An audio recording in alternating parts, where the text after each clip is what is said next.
Hello again, everyone, and welcome to another edition of RF Podlooza, a podcast by and for advertising people. Before we get started, we'd ask you to do us a simple favor. Please subscribe to our channel and like this video.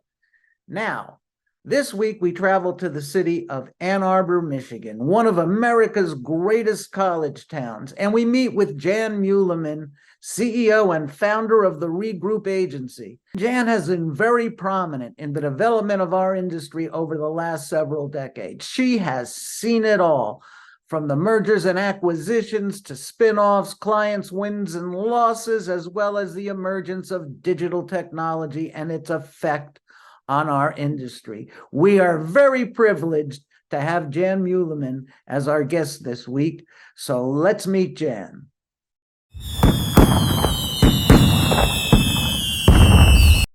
I'd like to welcome Jan Muleman to RF Podlooza. She is the CEO and founder of the Regroup Agency. And Jan, I understand you have a real important milestone coming up soon. Can you tell us a little We bit about do. that? It is our 20th anniversary as Regroup. Regroup is actually the fourth generation of a company that I founded many, many years ago in 1974 and had the good fortune of gaining a little client that grew into a big client, grew the agency, determined that we had a lot going for us.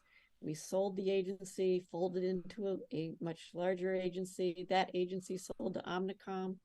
Then we spun out of that agency and joined Fitch, which was an international design consultancy, and that sold and that sold and that sold. And in 2003, we bought ourselves back and became Regroup. Well, that sounds like a history of the advertising industry over the last few decades, with all the M&As and spin-offs Yes. and client shifts.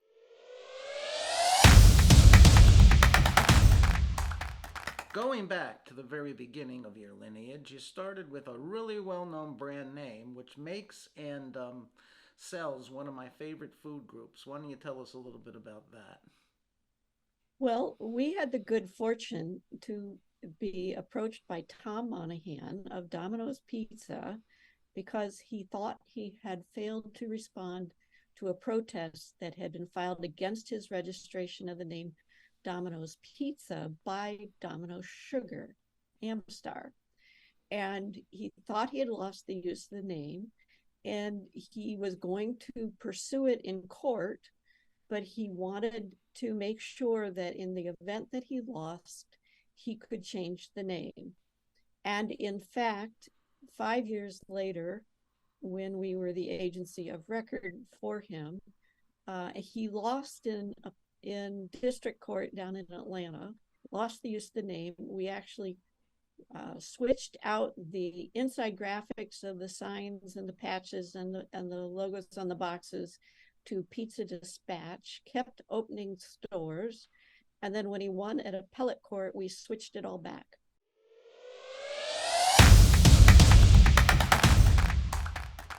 Your agency's background and your background, you have a lot of retail and or franchise experience. How is that different than servicing a regular, consumer products type brand? There is a huge difference in managing a multi-unit, either retail or franchise. And in a franchise organization, it's doubly complex because franchisees are owners and they have a certain amount of autonomy. In a franchise organization, you might, as a corporation, have the authority to say, this is your marketing program. But in reality, the franchisee has the power to say, no, I'm not going to do it. One of the tools that you developed early on at one of the agencies through your career was the customer journey. Can you tell us a little bit about that? Sure. You know, when we first started, we came out, myself and my founding partner and many of our team members came out of the Ohio State Department of Industrial Design. We did not start out in advertising. We started out really holistically looking at what is the business problem? Where is this communication channel breaking down? What do we need to do? What are all the touch points that we need to cover? And at the time, we called it seamless communication, so that you were making sure that every touch point was delivering on the brand promise, delivering the customer experience that you wanted to have. And we were completely channel agnostic. That actually led us at the time into retail store design. And it led us into a complete 360 look at what was the customer experience. And we were really pretty far ahead of where the advertising industry was at the time. So one of the things that impressed me about Regroup was that you have a really good, solid set of core values. So why don't we address that? Okay. Well, one of our key core values is people first. And by people first, it means a lot of different things. One is it means that for our employees, we are committed to providing an environment where we help them grow and achieve as much as they possibly can. For our clients, it is that we are working very collaboratively with them. We are partnering with them. And for their customers, their end users, it is that we are acknowledging that all people want to be treated with respect, and that how we deliver our communication to them has to be respectful at the same time that it is informative and persuasive. You know, I've run a couple of agencies, and one of the things that always troubled me is we did what I would call accordion staffing. You know, it would expand and contract depending upon clients. Now, I grew up in a really big agency where they hardly fired anyone. And, you know, there's an old adage in our industry, I forget who said it, maybe David Ogilvy, that each day all of our assets go in and out of the elevators. Yes. So obviously, when you lose a client, sometimes you have no choice but to let people go. But how do you feel about keeping that core group of people together? Well, we're really proud of the fact that we have Well, that's for great. a long time. And we have obviously added new team members as we've grown. And I would say sometimes we keep people to a fault, but that is the advantage of being independent. When you Sure. are independent, you write the checks and you get to decide, okay, we're going through a down period. Let's look and see how long do we think this is going to last? What are we going to do to get out of it? And then how can we manage? What are we willing to risk in order to keep the good people that we have together as a team? You know, that happens. Agencies go up and down all the time. Sure, yeah. We like being able to make those decisions ourselves. I've been in an environment where it was dictated to me, and it's not fun. I bet you that had something to do with a holding company. Yeah. They answer to the beat of Wall Street, and if you can't increase your profits Yeah. every year, which you know, maybe some years breaking even isn't a bad thing if you can keep your culture together.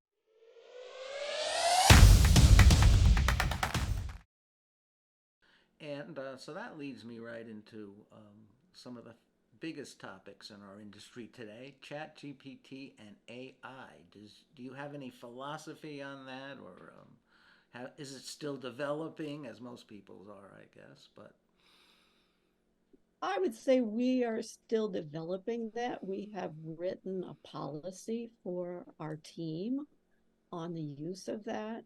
It includes transparency to our clients when we do use any kind of an AI technology. Obviously, in the media world, media has been using AI for quite a while. And so even, Yeah, but Google that's a little different yeah. than creative. I mean, because algorithmic media has been around. I mean, yeah, it's being more efficient. But when you get into the creative area, I think it's a lot different. Well, we are encouraging our teams to explore and use it and see how we can incorporate it into the work that we do. And they are. But again, as I said, we are being really transparent. It's never a strictly an AI generated product. Sure. It is, we are using it for research, we are using it to concept, and then our creative teams are choosing what elements of that are should be incorporated in any solutions that we come up with.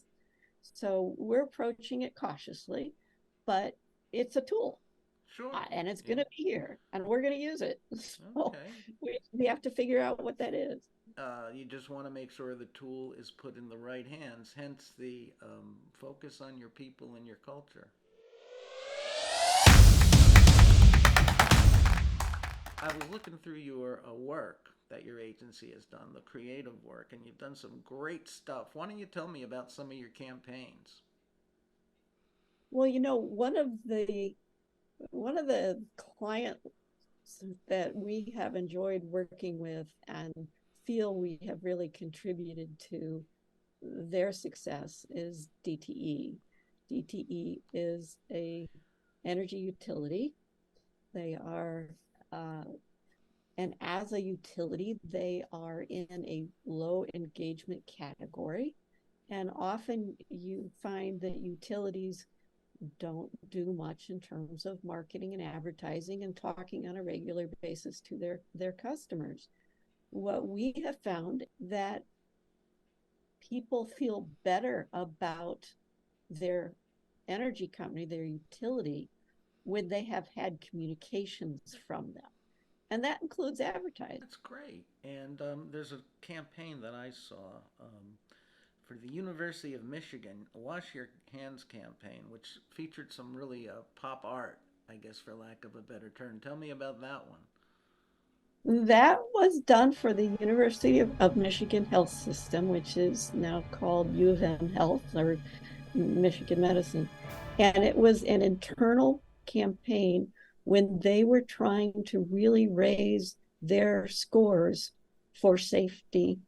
And so this campaign was developed so that we had buttons, we had posters that went in the bathrooms, and it Great was, posters, by the way. yeah, they were, and they're very fun. They're the, oh my god, the invasion of the hand monsters kind of thing. um and it got tremendous attention. It was very well received by the internal audiences, by the docs and the nurses, and it actually helped change their behavior. So, sort of changing the topic a little bit. One thing that's really of interest to me, maybe it's a pet peeve, I don't know, but I see, and we're all going through the digital transformation, right? And advertising is a lot different today than it was in the '80s. Um, my feeling is that digital has dumbed down the advertising process a bit, and I was wondering if you have an opinion on that. I do think that there is a bit of a trend back to brand and brand understanding the importance of brand consistency. And I do think that it is, I think that people, consumers recognize that. I mean, consumers are going to get tired of just having a bunch of digital ads flashed at them Sure. every time they launch a browser. It is getting to be wallpaper. Yeah, Remember when we called some ads wallpaper? Yeah, yeah. Digital advertising is getting to be wallpaper. So, so I couldn't interview someone like yourself, being from where I am, without asking about RFPs. And so, what role do RFPs play in your business development process? Well, they are a very important part. And yes, thank you. We have actually won a client that we found on RFPalooza. So There you thank go. you very much for that support.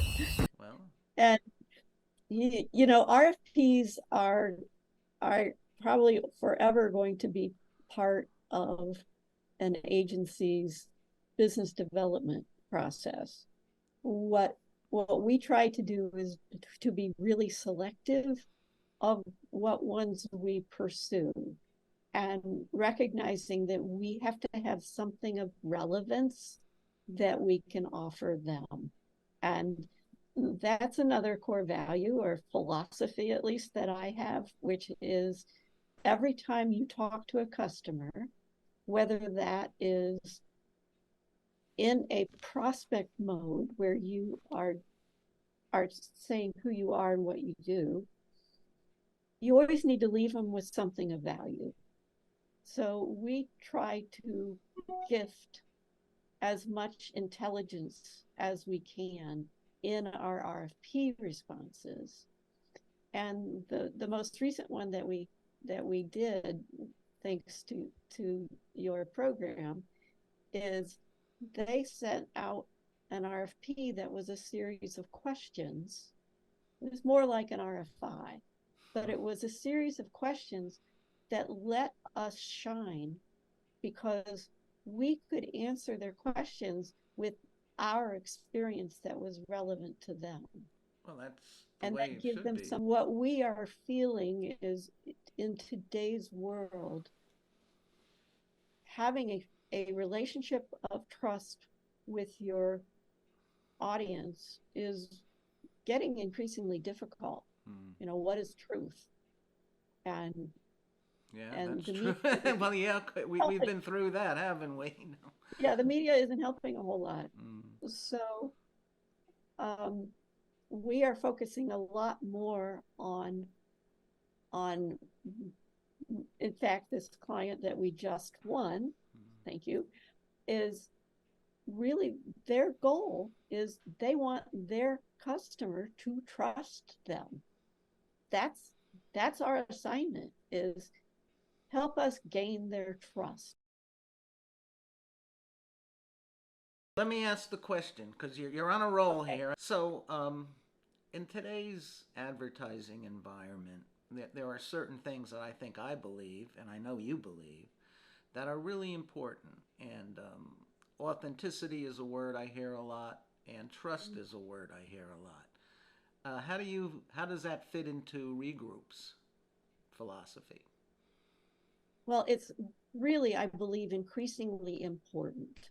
It's important in driving customer satisfaction. If you don't have trust, you have lower satisfaction scores.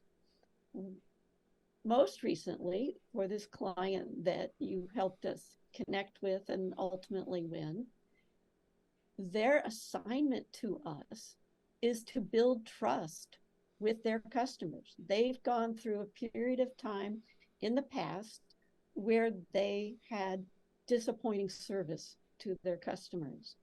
They have completely changed. It's new management, new approaches, innovative approaches, total focus on customer service, but their customers, their audience doesn't necessarily know about that.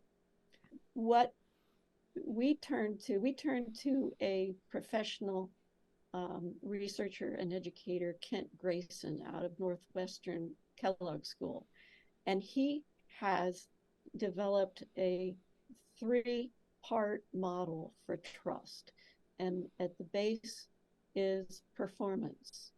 So you have to be able to perform, or competence, he calls it competence. You have to be able to have competence and deliver what you say you're going to deliver. Above that is, to your point, honesty, transparency, authenticity. There's that level where people have to trust that you are being open and honest with them. And then at the top is benevolence. And that is that people have to believe that you care about them. So obviously, you have to have competence or you wouldn't be in business. In today's world, it's really important that you are transparent and honest and that they understand who you are, not just what you do. And then on top of that is that they have to believe that you care, that you're doing it for them.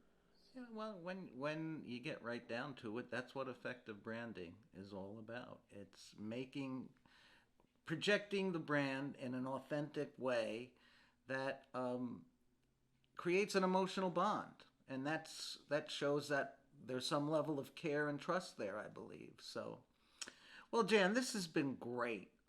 Very interesting stories. Um, Congratulations on your 20th anniversary, because in the last 2 decades it's been really tough for a startup, well, not that you're completely a startup, but a new agency to last 2 decades. So we really appreciate you being on our podcast. Good luck to you and happy anniversary. Thank you so much, Roger. It has been great. I have enjoyed our conversation.